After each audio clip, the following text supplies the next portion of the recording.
muy linda tu charla, Pablo, verdaderamente ha sido muy positivo, muy didáctico, muy claro, así que te agradecemos enormemente en el Ateneo nos hayas brindado esta charla. Cuando estamos hablando de pórfidos, ¿tenemos alguna noción de la composición química de esos pórfidos? Eh, sí, en líneas generales, los pórfidos vienen de un magma de composición intermedia, hablamos los geólogos, donde el magma que lo da origen, la composición intermedia está en relación a la cantidad de sílice que forma esas rocas magmáticas, ¿no? Que forman el pórfido, que es como algo intermedio entre una roca volcánica y un granito. Se forma en determinado lugar de la corteza. Texturalmente es un pórfido, es un cuerpo subvolcánico, y la composición es una composición intermedia. Eh, este, no me acuerdo el porcentaje de sílice, pero están alrededor tal vez de los 60%, creo, no quiero decir una burrada, mira, ya me olvidé de esa. Gracias. No he visto ninguna mano levantada mientras hacen las preguntas. Te voy a comentar otra curiosidad que tengo, porque ocurre que en, en la zona cercana a las canchas de esquí de Las Leñas, por el camino que va del Sosneado a la mina de azufre Volcán Overo, hay unas cuevas y si uno mira el techo de las cuevas, eh, es zona volcánica toda, y hay unas cuevas que tiene como columnas así, pero las columnas se ve como un panal de abejas, son hexágonos. Entonces, vos nos has mostrado los cristales en pequeñísimos tamaños. Te pregunto si también ese enfriamiento que produjo esas columnas, así como hexágonos, también sirve como datación de minerales. No, normalmente esos hexágonos se forman por la interacción de un magma, rocas volcánicas que entran en un cuerpo de agua, o un flujo, como una imbrita. También se da que cuando ingresan en agua se enfría bruscamente, pero tomemos como ejemplo una lava, donde se forman esos hexágonos, que son las formas en almohadilla que le llaman. Vos, si querés datar esa roca, o cuándo ocurrió, en el momento que ocurrió, lo que tenés que hacer es separar minerales de esa lava, y te va a decir en qué momento se formó. Si es una lava basáltica, eh, el uranio plomo en zircón es difícil, porque normalmente ese tipo de magma forma pocos cristales de zircón. Hay una deficiencia de sílice, y tal vez te forma otro mineral que se llama badeleíta, es un óxido de zirconio, que también sirve para datarlo. Entonces, probablemente tengas que buscar un mineral de origen magmático y que no esté afectado por un proceso posterior, como por ejemplo el intemperismo, que nosotros llamamos, que es cuando procesos cercanos a la superficie oxidan, alteran, y también te puede alterar la edad original de esa roca. Bueno, gracias, Pablo. ¿Puedo preguntar, Raúl? Sí, sí, adelante. Bueno, Pablo, suponte si yo tengo uranio, ¿no es cierto? Y en vista de que el uranio se degrada finalmente en plomo, yo después de un cierto tiempo mido la cantidad de plomo y puedo tratar de estimar cuál es la edad, digamos, desde que empezó el uranio ese a degradarse.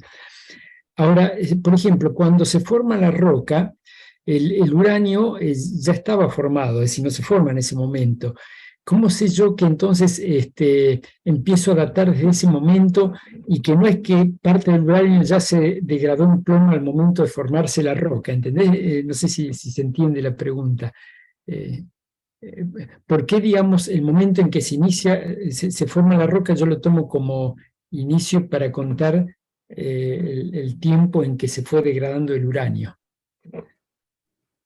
Sí, me pusiste en aprieto, Victorio. A ver, yo traté de contarlo de una forma lo más sencilla posible, pero atrás de todo esto hay eh, temas matemáticos donde estas curvas acerca de cómo fue evolucionando en nuestro planeta el uranio y los diferentes elementos, pero también estas constantes que mencioné. Y también existen estándar.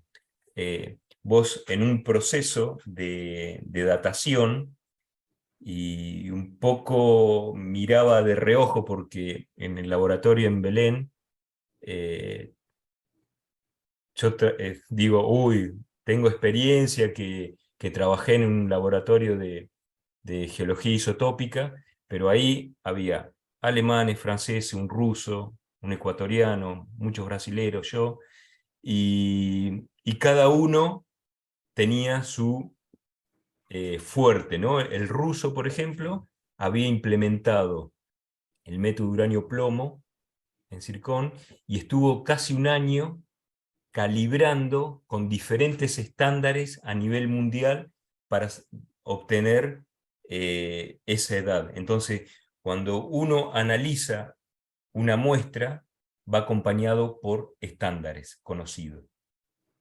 Y de esa manera, matemáticamente y con cosas que desconozco, van calibrando la edad.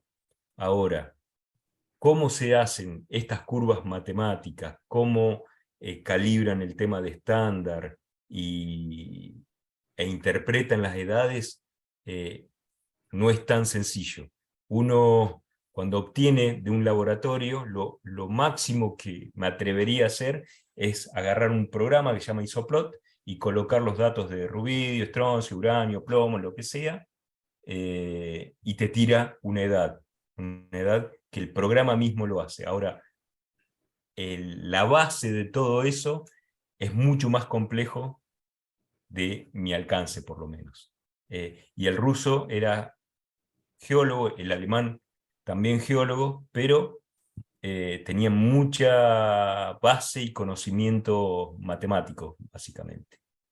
Para darte un ejemplo, el alemán, y ahí te cuento una anécdota, el alemán una vez se quedó parado un barco coreano ahí en el puerto de Belén y, y no lo podían hacer andar. Y alguien dijo, en geología existe un alemán que sabe mucho de electrónica. Y el tipo fue y lo puso a andar.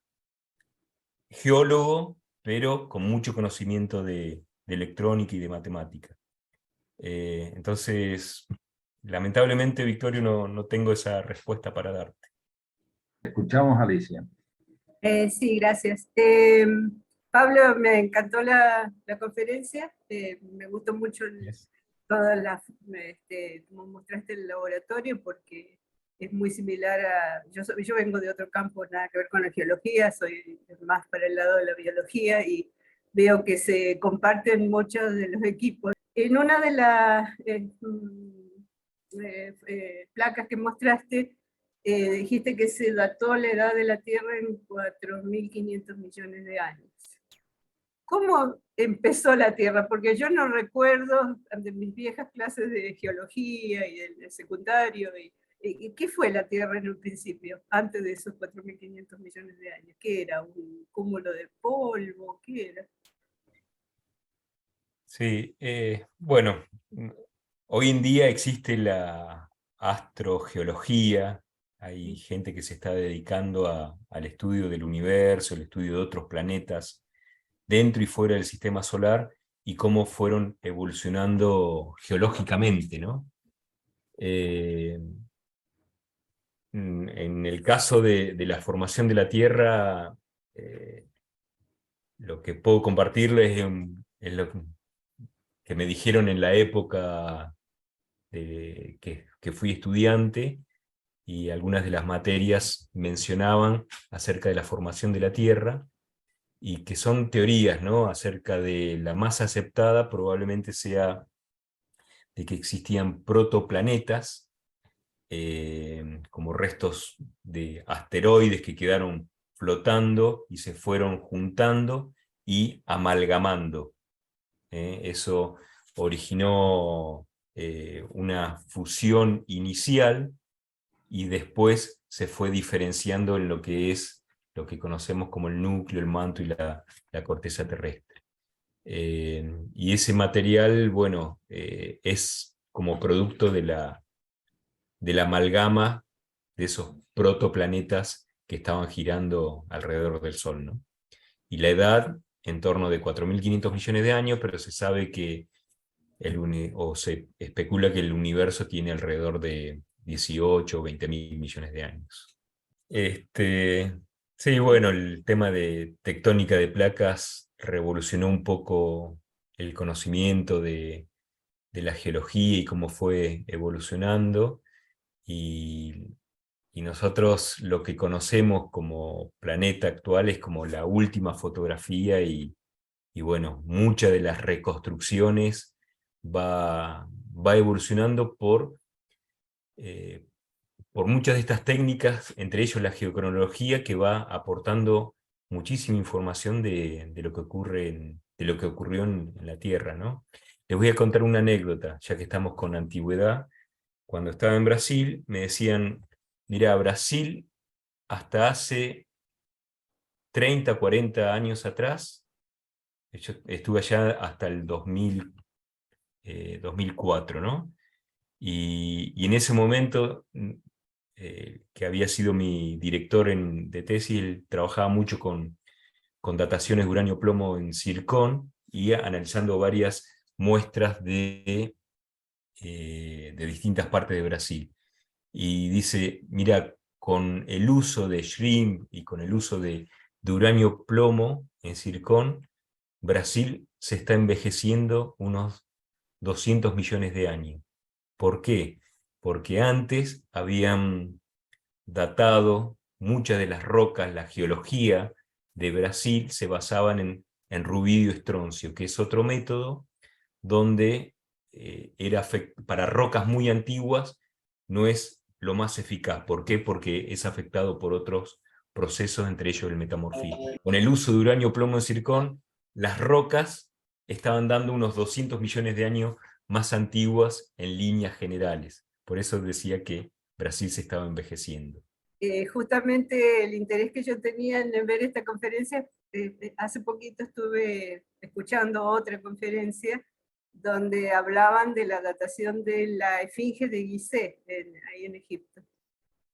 Y han encontrado que la esfinge es mucho más antigua de lo que se pensaba originalmente, porque todas las dataciones, ¿no?, sobre estas estructuras egipcias, todo eso, que dan alrededor de que esta civilización empezó más o menos alrededor de 5.000 años antes de Cristo, ¿no?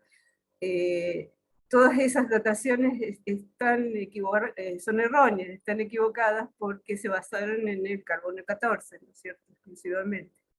Y Sí. parece que con estos métodos, como el que has descrito, de los minerales que recubren a la esfinge, se ha calculado que es muchísimo más antigua, alrededor de unos 10.000 años, donde podría haber habido vida civilizada, o sea, humanos con capacidad de construir monumentos. Y eso lo hicieron en base a unos deslizamientos de agua, ¿no? Unas marcas que tiene la esfinge en la parte posterior, que coincidirían con la época de la glaciación, por ejemplo. Así que están surgiendo cosas súper interesantes, ¿no? Que creo que recién ahora se están descubriendo Conociendo. las cosas, Sí. ¿no? Mira, desconozco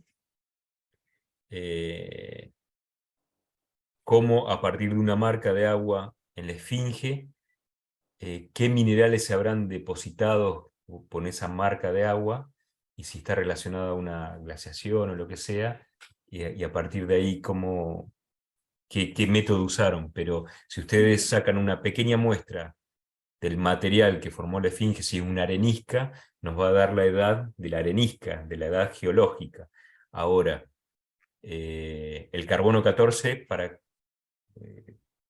redondear la idea, sirve cuando ustedes una muestra de una punta de flecha que quedó enterrado, en este caso la esfinge, que quedó enterrada, y quedó enterrada junto con material carbonoso, se usa el carbono, se hace carbono 14, entonces de esa manera indirectamente sabés cuándo convivió los restos de una fogata con respecto a un material lítico, como puede ser hecho por el hombre. Y Si van a también datar, un decay isotópico también del carbono, el cálculo del claro, pero tiempo. si van a datar un pedacito de la esfinge, le va a dar la edad geológica de la roca que hizo la esfinge, no sé, desconozco. Exacto, y va evolucionando muchísimo. El método de datación, como vieron en la placa, los primeros datan de unos 115, 116 años atrás, pero en los últimos 30 años ha crecido muchísimo, sobre todo cuando también tiene un interés económico, o porque los laboratorios ya son mucho más accesibles a empresas. Antes era como un reducto exclusivo de la investigación, de las universidades, ahora hasta se desarrollan de una forma comercial, y con el principio tal vez es lo mismo, pero se ha difundido mucho más, y, y mejora la precisión, ¿no? Entonces, laboratorios más limpios, el límite de detecciones de los elementos son mucho más pequeño, y bueno, y están mucho más accesibles esos laboratorios. Muchísimas gracias y interesante. En la-